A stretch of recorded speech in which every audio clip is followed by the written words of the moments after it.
ये रूह के आज़ार हैं सब, जिस्म को कोई भी आज़ार नहीं।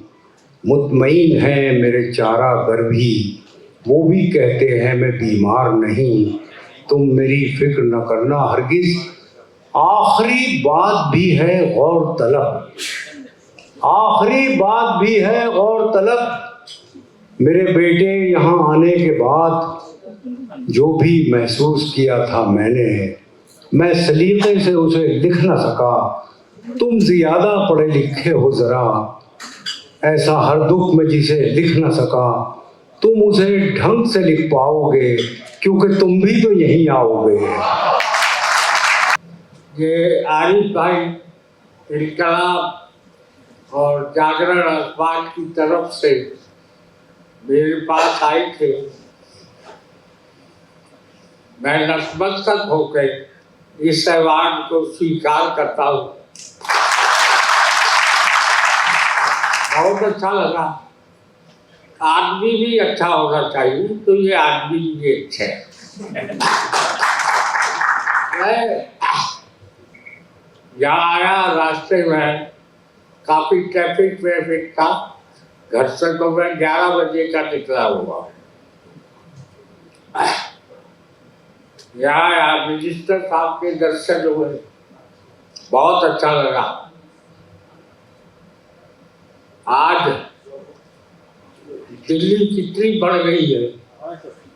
मैं 67 में यहाँ आया था, कभी सम्मेलन और मुशायरों से पैदल चल करके प्रोग्राम किए, कार्यक्रम किए। आज दिल्ली बहुत बढ़ गई है और बढ़ेगी। और दैनिक जागरण रख लेंगे। एक ऐसा अखबार सामाजिक सरोकार, देश प्रेम, नेशन फर्स्ट, और एक ऐसा अखबार जिसके पढ़ने से सारी सूचनाएं कोई सत्य से परे नहीं,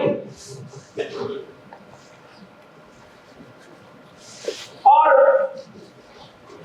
आज तो मीडिया के इस जमाने में जब आपके पास इलेक्ट्रॉनिक मीडिया है, घटना घटी और विदिन अ सेकेंड आपके पास पहुंची, आ गई खबर। किंतु आज भी बिना अखबार के जीवन अधूरा है। और मैं उत्तर प्रदेश के मुख्यमंत्री योगी जी को धन्यवाद और बधाई देना चाहूंगा कि जिन्होंने पूरे सूबे के अंदर, प्रदेश के अंदर यह आदेश निर्गत किया कि भाई स्कूलों में अखबार पढ़ना अनिवार्य कर दिया जाए। अब्दुल हमीद साहब किसी तारुफ के मोहताज नहीं थे, तो जो उनकी सोच थी हमदर्द वर्क लेबोरेटरीज को लेकर, क्योंकि मैं पुरानी दिल्ली से आता हूँ, पुरानी दिल्ली से मेरा ताल्लुक है और लाल कुएं से ताल्लुक है खासकर, और वहाँ आज भी जो हमदर्द है वो इनकी ब्रांच चल रही है और हकीम साहब बैठते हैं वहाँ और हजारों लोग वहाँ से फैजियाब होते हैं। मैं समझता हूँ कि हमदर्द के बारे में क्या किया जाए, और वो ये एक चिराग है, वो एक रोशन है जो पूरी दुनिया में अल्हम्दुलिल्लाह बड़े पैमाने पे गया हुआ है। और जिस तरीके से हमदर्द का ताउन रहा है, और हम तो आने वाली जो युवाओं की जनरेशन है, मैं समझता हूँ हमारे बड़े यहाँ पर बैठे हैं, जैसे मैं देख रहा हूँ मीम अफजल साहब हैं, डॉक्टर मोहसिन वली साहब हैं और सिराज कुरैशी साहब अभी यहाँ हैं, जो बड़े हैं। मतलब अगर मैं अपने वालिद साहब शोएब इकबाल साहब से हमदर्द के बारे में और हकीम साहब के बारे में अगर महज सिर्फ सवाल करूं, तो मैं समझता हूं कि 6-7 घंटे लग जाते थे।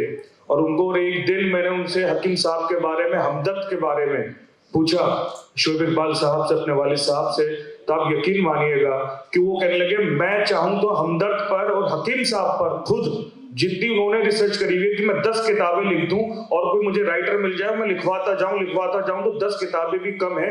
काफी दिनों से सबकी मेहनत थी। हमदर्द, इनकलाब और दैनिक जागरण ग्रुप के सभी लोग ने काफ़ी मेहनत से इस प्रोग्राम को तैयार किया है और ये तीसरा सीजन है एक्सलेंस अवार्ड का। शुरुआत में अब्दुल मजीद साहब की ये मजीद सोच थी जो इस प्रोग्राम को इतने मजीद की तक लेके आ गई है और इंशाल्लाह आगे भी इसको और नेक्स्ट लेवल पे लेके जाने की कोशिश करेंगे।